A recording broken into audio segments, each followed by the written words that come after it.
Hasil pengamatan Amir Hartman terhadap institusi atau perusahaan yang melakukan bisnis di dalam dunia cyber atau elektronik bisnis sungguh menarik. Dalam arti kata, beliau memperlihatkan bagaimana biasanya perusahaan tersebut berevolusi mulai dari nol sampai menjadi bisnis yang benar-benar berbasis internet. Tahap pertama yang dia katakan adalah perusahaan tersebut biasanya memasuki tahap brosureware.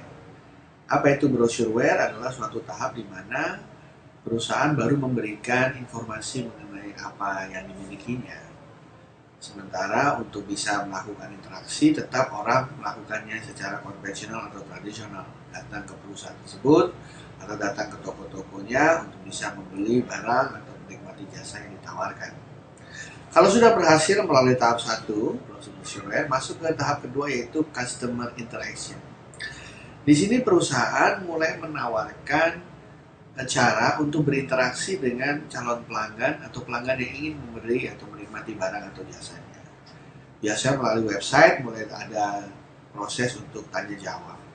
Ada yang mengirimkan email, ada yang mengirimkan mailing list, ada yang chatting gitu ya. Bahkan ada yang mungkin menggunakan telepon, handphone atau menggunakan teleconference. Di situ mereka melakukan interaksi, tanya jawab, dan baru melakukan transaksi. Dalam konteks ini transaksinya masih bersifat tradisional. Kalau ini sudah jalan, barulah masuk ke tahap yang ketiga yang dikatakan sebagai transaction enabler.